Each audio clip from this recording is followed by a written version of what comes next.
Title: Ang Manananggal Tagalog. Version: Sa isang maliit na bayan sa tabi ng kagubatan, may isang tao na kilala sa kanyang kabaitan at pagiging matulungin. Siya si Elena, isang manguukit ng kahoy na may malaking puso para sa kanyang mga kababayan. Ngunit sa ilalim ng kanyang mabait na anyo, may isang lihim siyang itinatago. Tuwing 10 oras ng gabi, si Elena ay nagiging isang manananggal. Ang manananggal ay isang nilalang na may kakayahang maghati ng katawan at magpalipad ng kalahating katawan habang naglalakad sa gabi upang manghunting ng mga tao.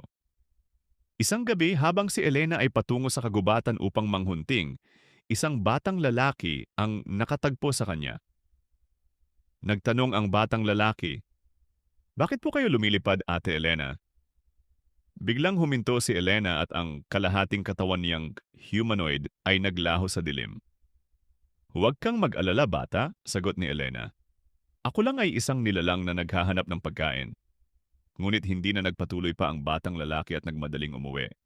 Kinabukasan, nakarating sa bayan ang balita tungkol sa manananggal at naisip ng lahat na si Elena na ang nagiging ganap na halimaw sa gabi. Mabilis siyang itinakwil ng mga tao sa kanyang komunidad.